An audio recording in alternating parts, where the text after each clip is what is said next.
my name is Allyson Brown. I serve as the Associate Dean of Admissions for Diversity and Inclusion.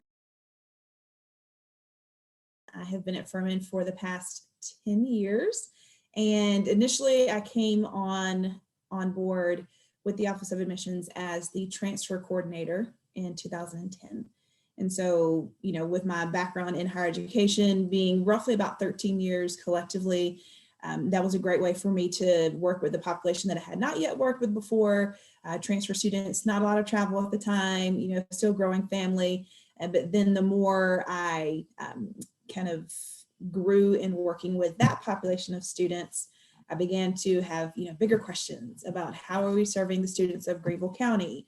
So I was able to acquire a territory here locally.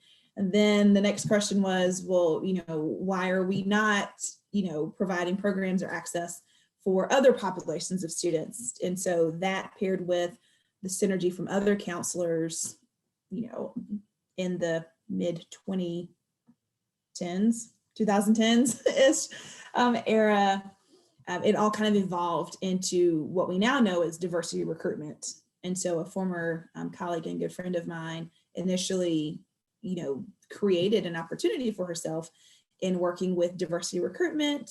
She was able to form the group Mosaic. Her name is John A. Ruff Chandler, by the way.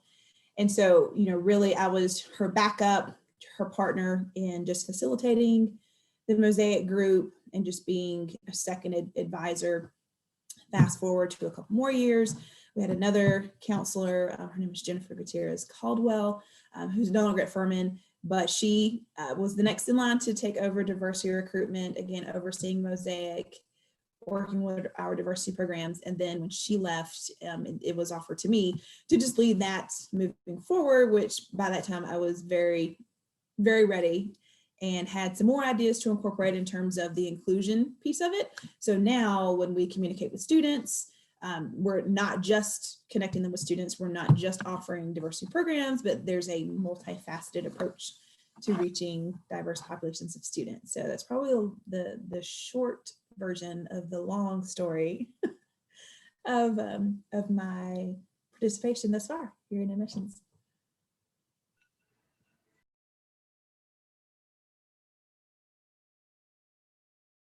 Initially, when people in higher education, or really across any career industry or organization in American society, when you talk about diversity, the first population of people that you assumed to be referencing are Black and African American people, in a variety of different ways, but most people think, you're talking about Black people, Black population, which is true, but also the Black population, is represented across race, ethnicity, so the diversity question and conversation is much larger than its initial presentation.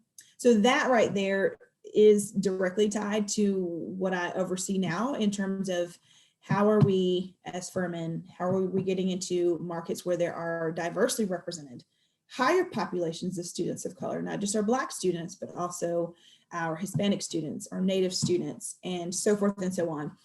Then becomes the question, well, if we can identify and target our recruitment and communication efforts to students of color, what else can we be doing to target and communicate to students that might have invisible dimensions of diversity, whether that's on the autistic spectrum or any type of abilities, disabilities, accommodations to support thereof, identity, sexual orientation, religious affiliation. So it just opens up this huge kind of basket, if you will, of ways in which we can continue to do our jobs better as counselors and really counseling students through the process to help them make the best decision for their college home is essentially what we do. Like at the end of the day, that is what we're doing. We are counseling students through that process. So what I've been able to see and do and further along in terms of those efforts are piggyback off of the foreseen based on what students were telling us in terms of how they identify according to race and ethnicity, but continue to foster those conversations and connections with us and our current students by being a little bit more proactive than what we've been able to do previously. So the easiest way to do that is to, ask them when they're coming to visit campus if they want to even be connected with me, hear from me, have questions for me. So we've added that question to our online campus visit form. I have received a number of students who are interested in connecting with me just by way of, oh, she's the diversity person. Like, she's the diversity recruiter. Just as a small beacon for those students and sometimes parents who do have questions or just want to say, hey, so glad that like I have you in my corner, so that has been helpful to be a little bit more proactive in the conversation. And it does not exclude any population of students. It's just a simple question for those that are looking for those types of connections. It is a signal for those who have no questions, no concerns whatsoever. They can keep going with the form, hit submit, and be just fine. But it has been a great tool for us to utilize in starting some of those conversations before students even get to campus. It's a little harder to play catch up on the back end and assume that the young lady who identifies as Latina who was just on campus also may have wanted to connect with someone with the same ethnic background as her. It's kind of harder to do that on the back end without overcompensating for how we appreciate and acknowledge diversity, if that makes sense.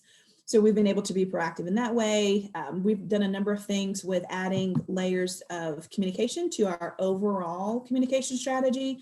So a few years ago, we added a diversity specific brochure that outlined not only our diversity programs, but all of the diversity and ways in which students can get involved on the student life side. We've put that all together in like a supplemental brochure.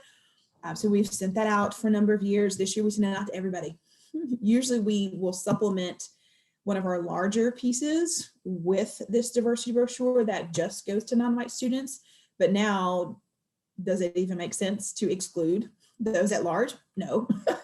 So that's how we're growing and evolving. We've also been able to convert our travel brochure, like our normal 6-page informational piece that we will give to students and counselors on the road.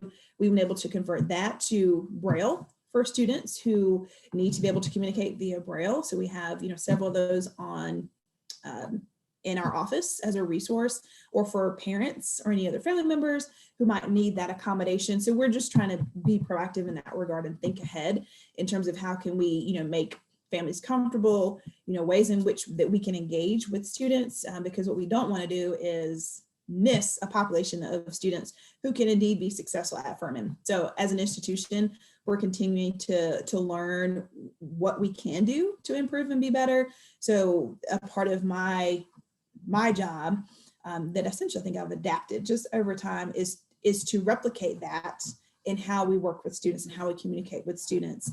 So we're currently looking to educate ourselves a bit more than I think what any of us really thought to do previously, by way of looking at different articles. We'll be watching some movies, and we'll have some really good discussion over the summer for us as a counseling team to learn more what identity means for us as individuals, how that's affecting our students that we work with, and better understanding at the end of the day what all goes into their decision. Because Furman is a great place, it's a wonderful place, but if it's not a safe place or a safe space with certain resources for students, then they're likely going to choose to go somewhere else. So it's just good to always continue to think outside the box in that regard.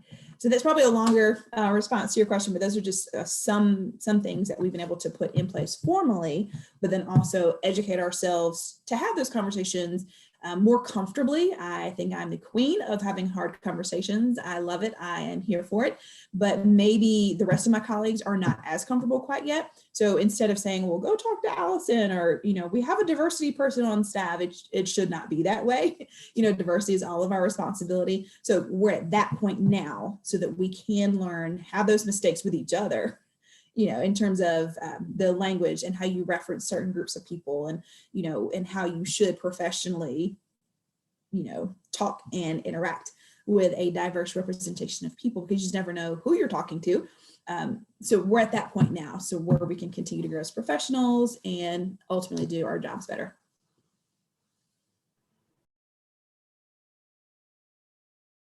I have really enjoyed my time at Furman, and really because of the educational philosophy that Furman stands on, especially with the engaged learning and really encouraging and supporting students to do some really cool things in terms of research and have the opportunity to travel.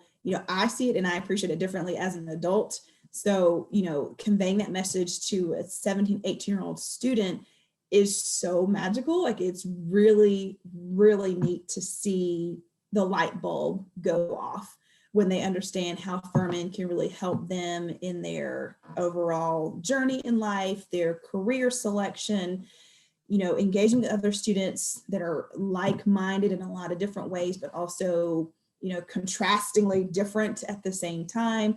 So, Furman is continuing to grow.